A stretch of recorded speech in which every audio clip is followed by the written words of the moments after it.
This interview is sponsored by the Baylor University program in oral history. This is our sixth, and probably, at least for the time being, our final interview with Reverend M.L. Cooper, who is pastor of the Second Baptist Church in Waco. Today is August the 19th, 1980, and my name is Dan McGee, professor of religion at Baylor. Reverend Cooper, we have dealt with many aspects of your life and work. In our last interview, we looked at the development of political activities in the larger black community in Waco. Let's begin by focusing now on your life and work during the 70s as pastor of the Second Baptist Church. I know of one important event during that time, of course, was your centennial. It was last year, I believe. This is correct.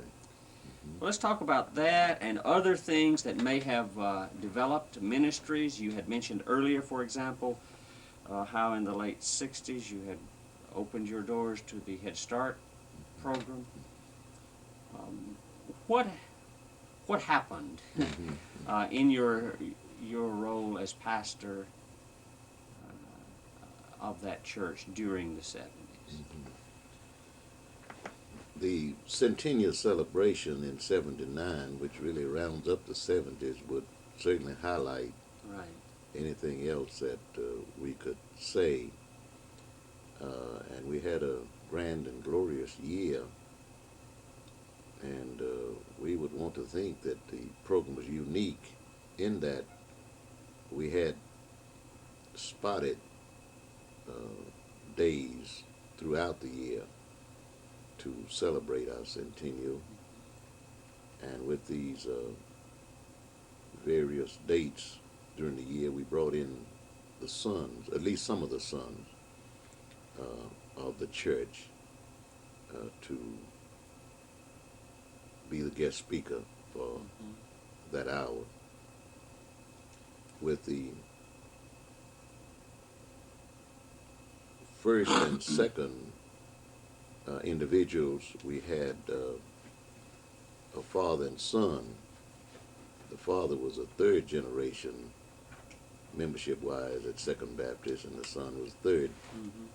The father was a second generation, I think I said that, and the son was the third generation. And of course he had his family with him, which would have been the fourth generation of that family at Second Baptist Church. We had our banquet, sort of was a get-together at Convention Center. We felt we would go out from the church and have a banquet with the church family. And my cousin, who is, I want to think, quite a speaker and quite a leader in the San Antonio area. He's pastored there now some 30 years or better. He has just gotten off of the city council. He served several capacities in the city and pastored one of the lead churches in the city of San Antonio. He was our speaker. And then our final date of celebration was one of the sons who now pastors in Dallas, Texas. He's pastored a number of places, but at this time he's serving as the first vice president of our state convention. So Who is that? Robert Rowe. We feel very proud of him and all of our sons in that they're making strides wherever they are. Well, let me focus a little more attention on the Second Baptist Church and its present and its future. Where do you see its greatest potential for ministry currently and in the future? What are its strengths? Mm-hmm. Maybe unique strengths, do you think, Mm-hmm. as a church? Mm-hmm. I think Second Baptist, this has been stated, but maybe just a restatement in the light of that question. I think it has been the type of church through the years before I came, uh, which involved itself in the community activities or the well-beings of the community, and I think it will continue to do this. I would always want to hold, as we look into the future, we strive in various ways to continue to encourage our youth. We have the late George J. Johnson left a small amount of his monies for a scholarship. It's named after him. We have certainly picked up the rhythm of the idea, and whether we have enough interest from the monies that he left or not, we give a scholarship, at least one or two. Sometimes we have two students that have been faithful to all the youth activities as we uh, call upon them, all the youth activities of the church. They've been Sunday school training union, youth activities, period, youth ushers, youth choir, or what have you. Yes. And so we give that whether we have enough money coming from the scholarship uh, fund or not. We give it out of the budget. So in connection with that, we strive in every way to keep the young folk encouraged in the direction of their spiritual life, as well as encourage them as we can. What do you find to be the general attitude of the youth today toward the church and its future? Do you have difficulty in attracting and maintaining the loyalty of the youth today any more than you have had in the past? I would say we have the difficulty now, and it's not a Second Baptist problem as I analyze it. It's a problem in the father and mother area, parents.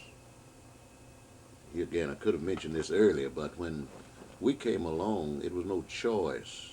I didn't know there was a choice of whether you could stay at home or whether you wanted to go to church, the Sunday school training union. Now I hear parents, and I say I think this is done other places as I pick up information. Parents ask the children, do you want to stay? And I think there are certain freedoms that children ought to have. But I do think there are certain positive disciplines that they need. Someone well said that parents are concerned about children going to school, getting trained. They're concerned about them staying neat and a number of other things. But when it comes down to the spiritual, which is, to me, the most important, they give the child the choice to make. And so it's in this area that I am concerned about some of our youth. All right. How widespread this is, but I see more of it now than when I came on. And even that maybe I had from, well, maybe individually we can't compare ourselves with the whole lot. Certainly that would. But my children, I'm rearing them like I was reared. My daughter, we didn't want her to have a musical career, but when she was young, we started out with music, and she plays music now for one of the youth choir. She didn't take it as a career, but we wanted her to get that, and we spent the sacrificial time and sacrificial money for her to get it. She's enjoying it now as a kind of a sideline. Right. All right, we'll get back and talk about your family a little more in a minute. But following up on this, the life and work in the Second Baptist Church, let's also touch on other places of leadership that you have exercised in the Baptist Church. What positions have you held and maybe now hold in the larger Baptist fellowship? Mm-hmm. For the last 3 years, I have served as moderator of the Good Hope Western District Association. This takes in some 32 churches, and we take in the scope. It's a pretty wide scope, but it's churches in between Killeen, Moody, on the sort of west, and we go all the way to Somersville, Caldwell, over to Hearn, Rosebeck, and then into Waco, Marlin, Waco, because we have churches scattered throughout the region that I mentioned. We have. What are your responsibilities as moderator? As moderator, I am to lead, certainly, but in connection with the lead is to project programs that will be beneficial, to give consent to advice to the various auxiliaries of the association, which would include mission, senior mission, mission junior wise, brotherhood, and our youth. And it's a kind of a common fellowship that we have in terms of coming together twice a year. We have our district congress and we have our district session. The district congress is in June every year annually, and our district association session-wise meets in July annually. We have mass meetings during the year. Our funds are used to support our home mission, our foreign mission, educational programs of our state and our national convention. All right. As you look at the role of the church in society, and more specifically the black church in its community and in the larger society, you've made the point in the past that, for example, during the Civil Rights era, that the church was the center for much of the leadership. Do you see that as the continuing future of the black church, or do you see that leadership in the black community declining or changing in any significant way? I don't see it change in any significant way. I see maybe the church being challenged now to upgrade its thrust in these number of areas. And I say this comes as no criticism, but there are times when the church has had to,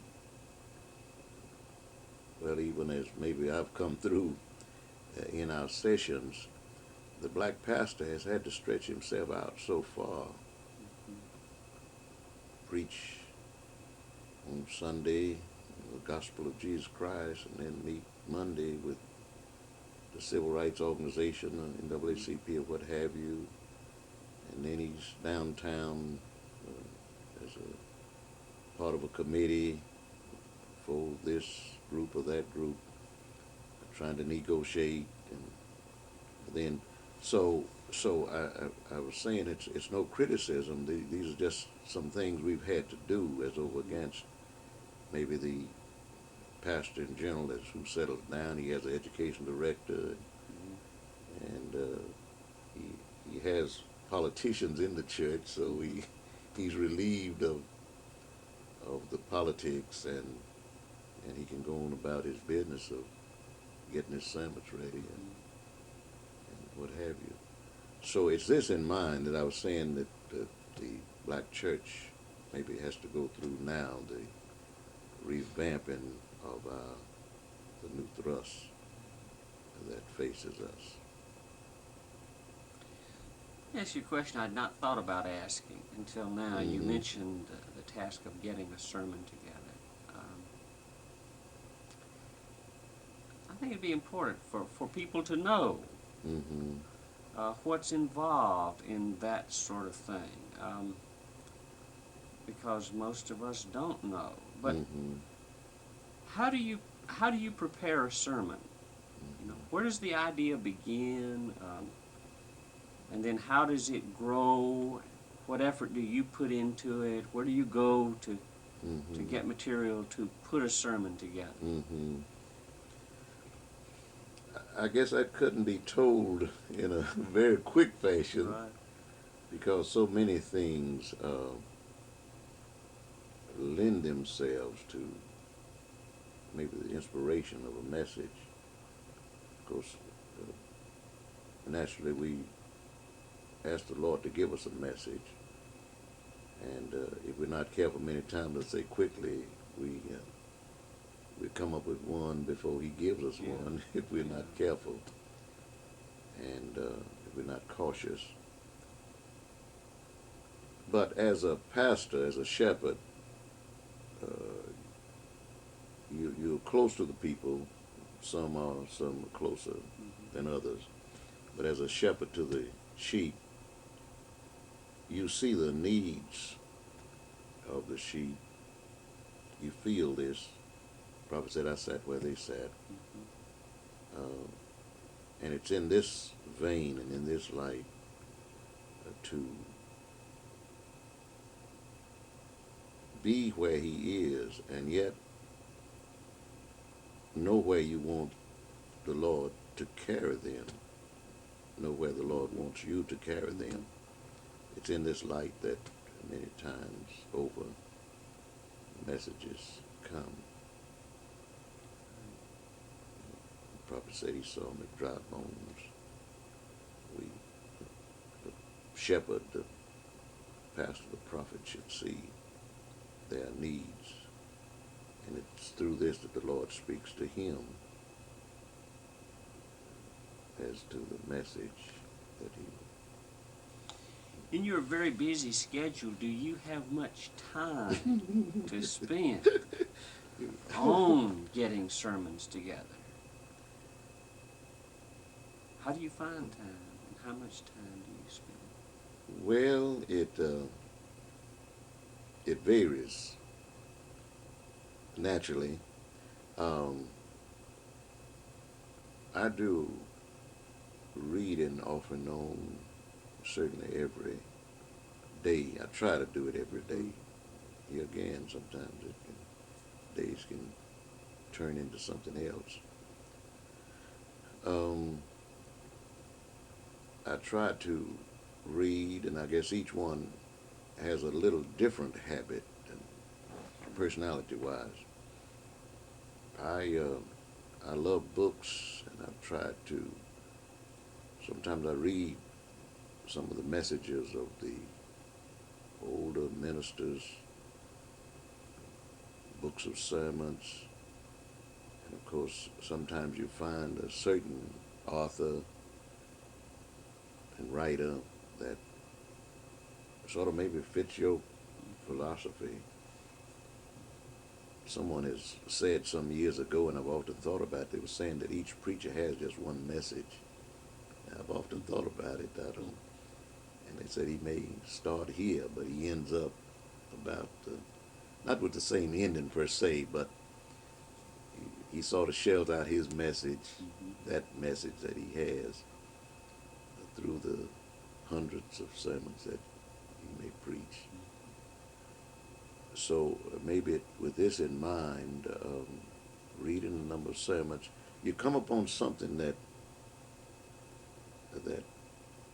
strikes you,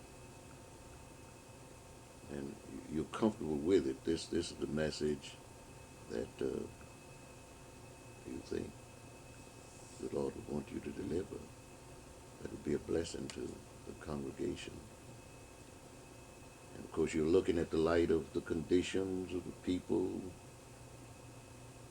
and you mix it all together because you have many families, many personalities, but there's a general message many times that fits the whole congregation. You're not trying to preach to no one individual. There's always a temptation, if we're not careful, to use our righteous badge and to club somebody over the head, but these are temptations the pastor has, but club of righteousness. But we try to stay away and pray away from this kind of thing. Help the people. They need help. They want some news from heaven. So it's kind of in that vein, and then, because once you kind of get a message in mind, then you begin to work on it meditatively. I do a good bit of research. I read here and read there, and some other ideas pop into my mind. Then every now and then I've had a message that I thought I would deliver, and before I get to the pulpit, I don't have that desire to preach it. And then later on, it kind of stays on the shelf mentally. Later on, you come to it, and that's the very thing for the hour that you. Mm-hmm. Well, that's interesting. As you say, I think different ministers do things a little bit differently. Right. Because we're different people. But it's a very interesting process. Well, let's, one other question in that area. You've described for us your life and how you became a minister, and called to minister. What's the status of, shall I say, the young ministry in the church that you know of? Are the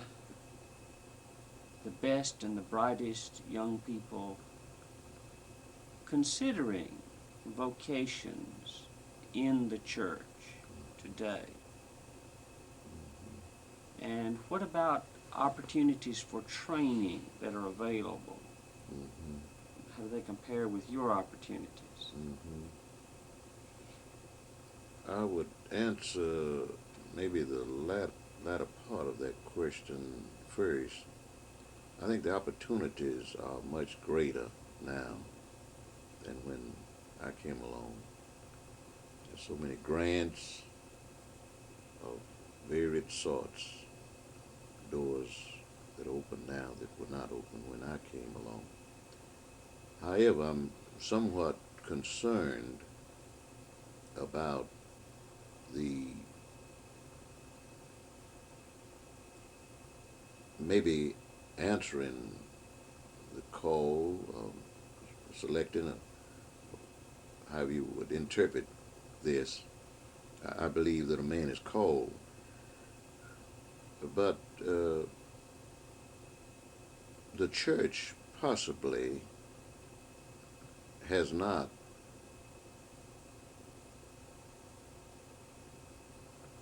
taken or kept pace with the idea of the preacher's welfare. And I say that with reservations, of course, because I think the church has had to grow. Mention again the idea that some number of years ago, even when my father came along, he had a church that he went to once a month out in the Blanco area, Blanco, Texas, from Austin. Then he, later on, after he gave that up, he had a church that he preached to in the evening. He would go out on 2 Sunday afternoons and preach. It was just a stone's throw from Austin. And then he pastored, so it was not a full-time pastorage right there in the city of Austin. So I'm saying this, that the church has grown from 1 to 2 Sundays a month to 4 Sundays a month. Many of them hang in on that 1 to 2 Sundays a month because they wonder whether they can afford to pay. So when you get part-time pastors, this means that he's got to work every day in the week and try to be able to preach the preaching that he's been called to do on Sunday. Now, so I'm here pointing to the growth, the progression of the church, and it has been with this kind of culture in mind that the churches maybe have drug a little bit and have not been the kind of inspiring factor to a young preacher that I can make a living if I can't make a living if I take this route. I was just in a meeting last week in Austin, and one of the preachers, in fact, this area is being, this discussion or topic is being given now to the lay and all that gather in our state Congress, one of the lecture periods. And he was, this pastor, he's pastor one of our lead churches in Houston. He was saying the church had been paying off a note every month. And I forget now, the note was a good bit of money. I forget now what amount. But when they brought up the idea to give the pastor a raise, one of the deacons said, "You reckon we can afford it?" So it's been in this vein. But the churches here and there have tried to meet the challenge, and they are striving to meet the challenge. And whether they move fast enough to inspire enough young preachers to look in that direction or not would be a question. All right. Well, let's turn to another very important part of your life. That's your family. We had identified your parents, of course, and then talked about your meeting of your wife and your marriage. If I'm not mistaken, we never did we record the time of the death of your parents, or did we? I don't believe we did. You may want to bring that history and mention that briefly, and then let's talk about your wife and her career. Yes. Not only as your wife and leader in the church, but outside it as well. When did your parents pass away? My mother passed in 64, Right. December of 64. You were pastor here. Pastor You were here Right. then. Mm-hmm. All right. And she lived to be 74, I believe. Yeah. Uh-huh. Was she still living in Austin at the Yes. time? Uh-huh.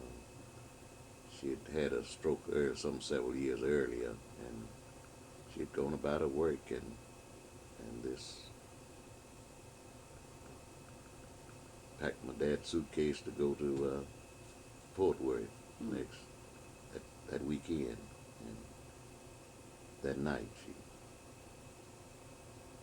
sort of early in the morning, rather, Right. she had another stroke. Mm-hmm. Hmm. Then my father passed in 69, and in January of 69. And he also he hadn't been, I don't ever remember him going to the hospital, so he Yeah. enjoyed relatively good health. But he had a heart attack Mm. Saturday morning. In fact, I talked with him the Friday evening going through Austin to San Antonio, and I wanted to get in there before it got too late. I just called him from near phone, Mm-hmm. told him we'd be back through that Saturday to holler at him. And we got a call in San Antonio, some of my wife's relatives that he had passed.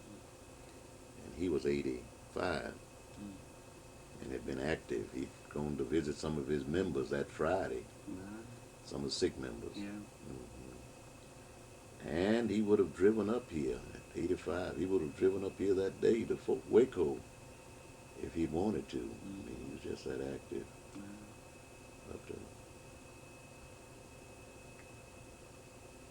so he lived to be a ripe old age, and he was pastoring when he died. Mhm. Was he continuing the same pastorate? Same pastorage. Mm-hmm. It was relatively a small church. It was not a large membership. All right. Let's then turn to talk a bit about your immediate family. Mm-hmm. What has been the nature of your wife's activities? Mm-hmm. I'm thinking especially of the time in Waco. Mm-hmm. Well, she's worked side by side with me, and this has been a great blessing to me. She came from a religious family, mother and father. A mother and grandmother. Her dad joined church at a late age, but he always wanted them. They had to go to church, even though he didn't go. So she's worked close with me. During our early years, she put in for sub teaching here in the school system, and she was used a good bit here and there. And at the same time, with maybe the rating of Mary Allen College, which was the school where she had finished her work, with its rating not being up to par, she felt that she needed to add some more credentials. So she struck out at the early part of the 60s to get a master's degree from Prairie View College. She did get that in 64, I believe. And she got on here in the public schools of Waco. She's taught here ever since. since then. Right. What subjects has she taught? She's been in the elementary department, more or less around the 3rd, 4th grade. And I think one unique thing last year, the chamber, I forget now how they called it, the Wacoans, gave her one of the awards. They picked out some 4 or 5 individuals from across the structure of the city. I think one individual from the restaurant business got an award, and the Wacoans, I think is what they named them. she was one selected. And of course, their names were given, I think, to the chamber by maybe some of the organizations of the city, and then they sought out their qualifications. They had the principal of different ones to write in. So she was well encouraged over that. What has been your wife's role in the church? Yes. At the present, she is teaching the youth class in Sunday school. And then she heads up that same group in the training union. To name maybe more or less two key roles. She's been a part of the Missionary Society, Women's Missionary Society. And during our early years, she did sing in the choir. But after the arrival of our son, that sort of pulled away from that, and she never has gotten, but sort of keeping me going. Right. And the Sunday school and training union groups. That's kind of a key role. Well, you mentioned your son. Let's talk about your children. Mm-hmm. Beginning by recording the date of their births and their names, their full names, and then talking a bit about their growth and development and their present activity. Uh-huh. Who was born first? Yeah, my daughter, she was born October the 18th, 1954 in Austin, Texas. And she has moved along in a fine way in her classes through school. She was a valedictorian when she graduated from Moore Jefferson, or high school, I believe at that time. It's Moore Jefferson now. She was a valedictorian of the class.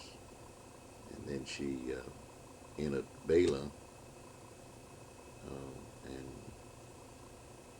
enjoyed her work here. She was involved. I think one time she could have served as president of the social science group. And one year she was one of the queens on one of the floats. And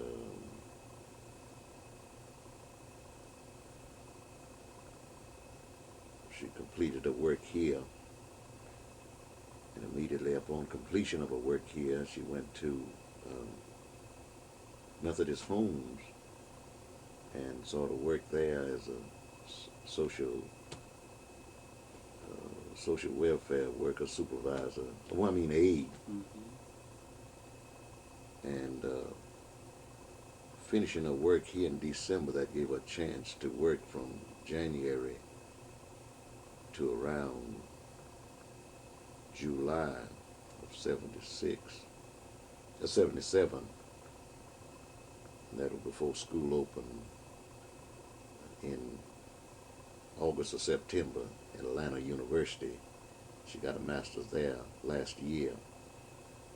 And of course, when she got a master's, by the time she was ready to get that, one of the supervisors out at Methodist Home called to get a phone number that they had opening for her to come and work as supervisor, one of the supervisors. And she's enjoyed her work there. Some of her work involved a good bit of time, day and night. Had some of the children, some of the girls would run off.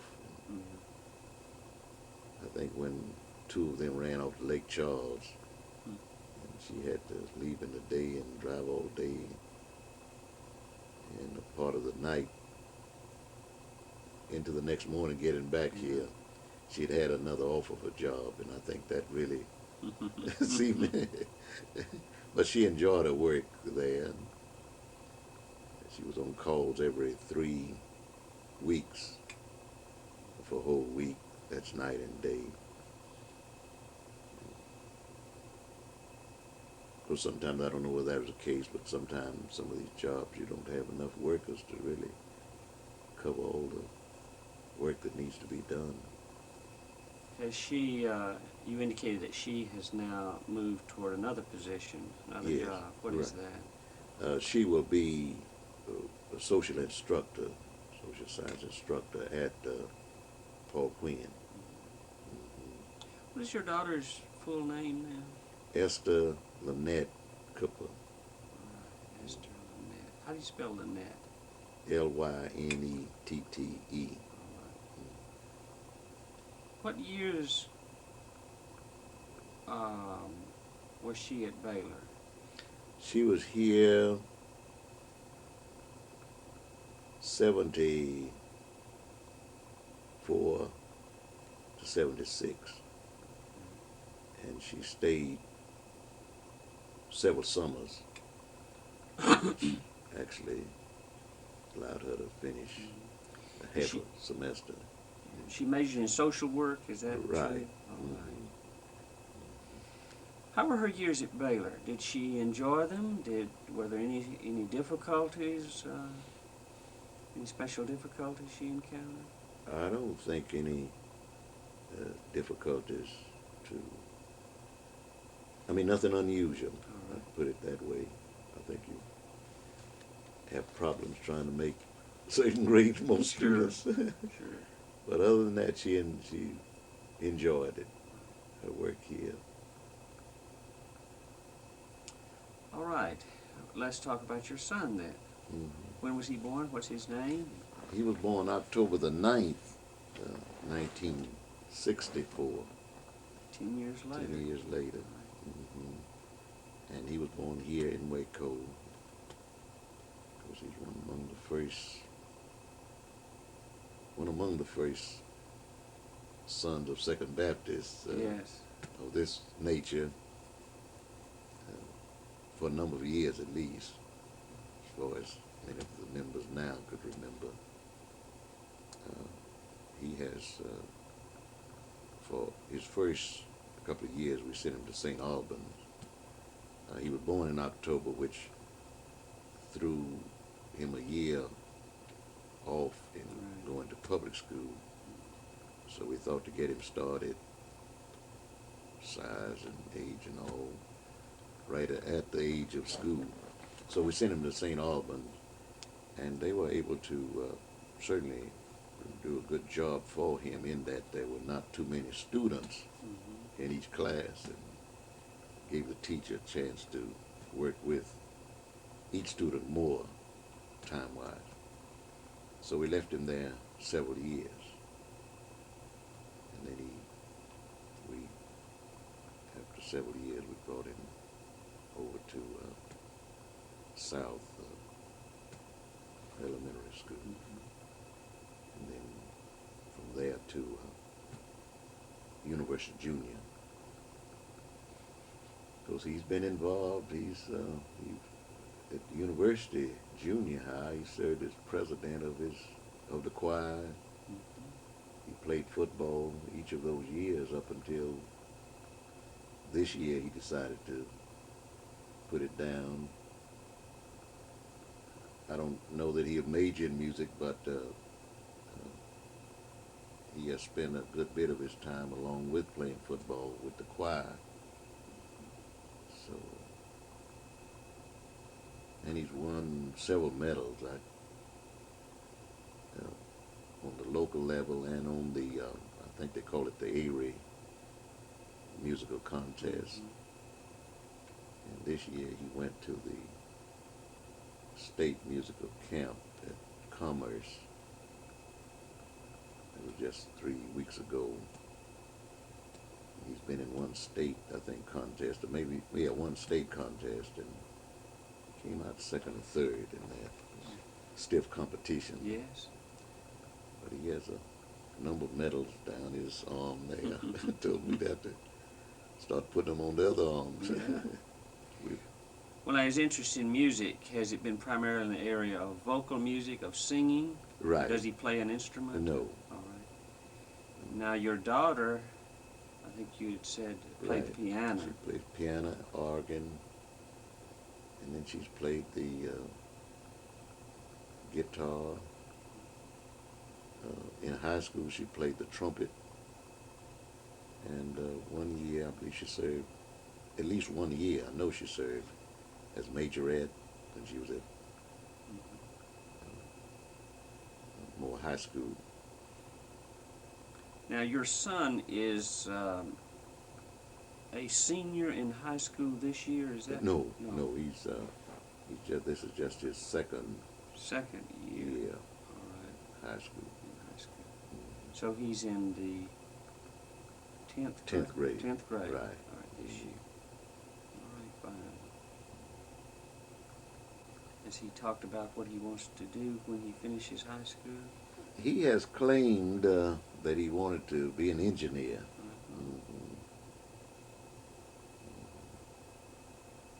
Let's see. I think he's been talking about that, and we almost went poor there for a spell when he was putting models together. Yeah. So I don't know whether that's any indication. Other times I tell my wife he kind of watches me very closely, so I don't know. He sort of changed from engineer to want to be a historian just lately, most recently. So I don't know whether these you just never know. They go through a lot of interest. That's which right. Which is proper. That's right. Well, one final thing I wanted to ask you. We have talked about a lot of people in your life, a lot of influences in your life, and we've maybe covered all of this, but I want to ask you about the people whom you remember as most influential in your life and the impact they had upon you. How would you respond to that question? I would certainly say, first of all, my father and mother. They had a great impact upon my life. My dad was a hard worker, and he had commitments to his family and the church, and he stayed close to these. And my mother loved the family and made certainly all efforts to make the family. So to start off with two individuals, that would be where I would start. There were also Dr. Mordecai Johnson, who was president of Howard. He was known as quite a speaker and quite a public relations man, and I certainly named him as he had pastored a church before he was elected as president of Howard University. Then there are others. I guess we get a little from each individual, or certain individuals. We get a little from each of a number of individuals I could call, but to name those, I would think they stand shoulder high above the list. Right. That I would. Well, let me express my appreciation to you for the very careful and thorough way in which you have chronicled your life and activities. We know that you don't have a lot of spare time, Right. but you've taken that time to make this record of your life and your work and the place of Second Baptist Church in our community. And we all appreciate that very much. Yes. Well, we've. Maybe 20 years from now, we'll do the second volume of. Hey, we're around. Right. But we do thank you. Yes.